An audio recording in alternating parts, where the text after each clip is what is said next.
Seorang konglomerat Indonesia pergi ke Jakarta untuk urusan bisnis bersama sekretarisnya. Ia menggadaikan mobil Bentley miliknya untuk meminjam 5 juta rupiah di bank. Setelah proses selesai, pegawai bank membawa mobil itu ke tempat parkir bawah tanah. 2 minggu kemudian, sang konglomerat dan sekretarisnya kembali untuk melunasi pinjaman. Bunga pinjamannya hanya Rp30.000. Pegawai bank melihat saldo rekeningnya yang mencapai puluhan miliar rupiah lalu bertanya, "Kenapa Bapak meminjam 5 juta rupiah?" Konglomerat itu tersenyum dan menjawab, "Parkir di Jakarta hanya Rp30.000 untuk 2 minggu, dan mobil saya dijaga dengan aman. Coba cari tempat lain yang bisa seperti itu." Setelah itu, ia mengajak sekretarisnya berjalan-jalan berbelanja. Sekretarisnya ingin membeli tas dan perhiasan. Sang konglomerat berkata, "Barang-barang itu tidak menarik. Saya keluarkan 3 juta rupiah untuk membelikanmu sebuah warung sarapan. Bagaimana?" Sekretaris itu langsung cemberut dan berkata dengan kesal, "Memangnya saya terlihat seperti penjual sarapan?"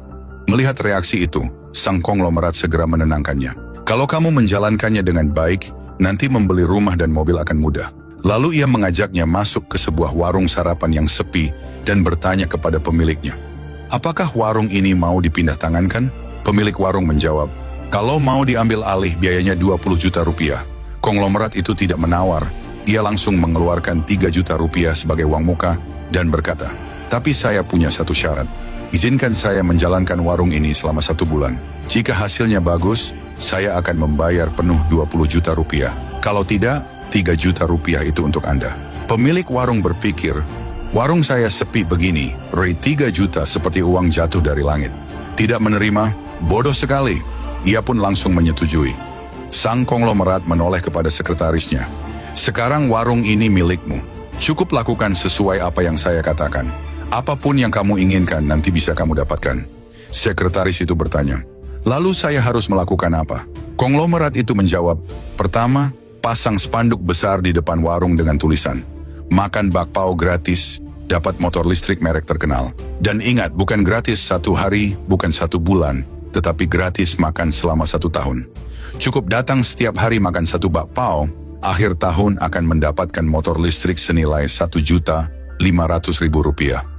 Penduduk sekitar tentu tidak percaya dan akan datang bertanya, "Bagaimana caranya makan gratis?" Kamu hanya perlu berkata, "Cukup bayar Rp29.900 untuk menjadi anggota, lalu bisa makan bakpao gratis sepanjang tahun." Orang-orang akan berpikir, sangat murah, 1 bakpao Rp2.000, sebulan Rp60.000, setahun Rp720.000.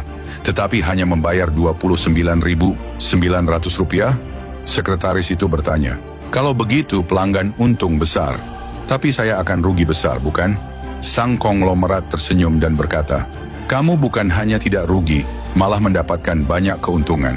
Analisis sang konglomerat, program bakpao gratis menarik lebih dari 3.000 anggota. Setiap orang membayar Rp29.900, total sekitar 100 juta rupiah. Jumlah ini cukup untuk membayar sewa tempat dan listrik air selama 1 tahun. Promo gratis hanya berlaku dari jam 6 sampai jam 9 pagi. Saat datang, pelanggan jarang hanya makan 1 bakpao. Mereka akan membeli makanan tambahan rata-rata Rp5.000 per hari. Sebulan pendapatannya sekitar Rp150.000. Setahun setiap pelanggan menghabiskan sekitar Rp1.800.000. Motor listrik yang diberikan di akhir tahun, jika dibeli secara grosir, hanya Rp900.000. Keuntungan dari setiap pelanggan adalah Rp900.000. Dikalikan 3.000 anggota, total keuntungan mencapai sekitar Rp2.700.000.000. 3 bulan kemudian, sekretaris itu mendapatkan banyak uang dan bertanya, "Bagaimana Bapak bisa sehebat itu?" Sang konglomerat tersenyum. "Orang miskin berutang puluhan juta bisa hancur hidupnya.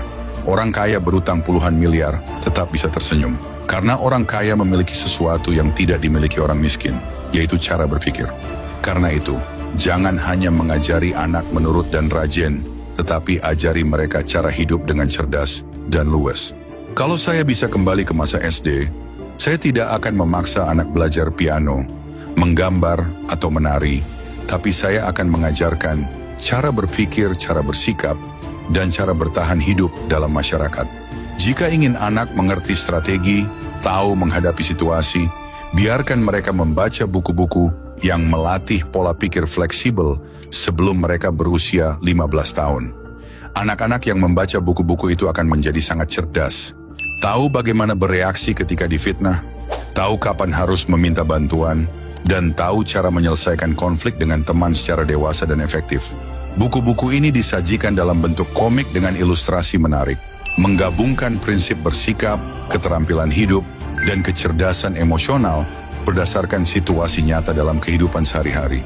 Setiap cerita adalah pelajaran berharga, membantu anak memahami hal-hal yang biasanya hanya dipahami setelah mereka terluka. Biarkan anak belajar cara hidup, berani menghadapi tantangan, mengembangkan pola pikir dan hati. Semua dimulai dari membaca buku. Jangan tunggu sampai anak jatuh, baru mengajari cara bangkit.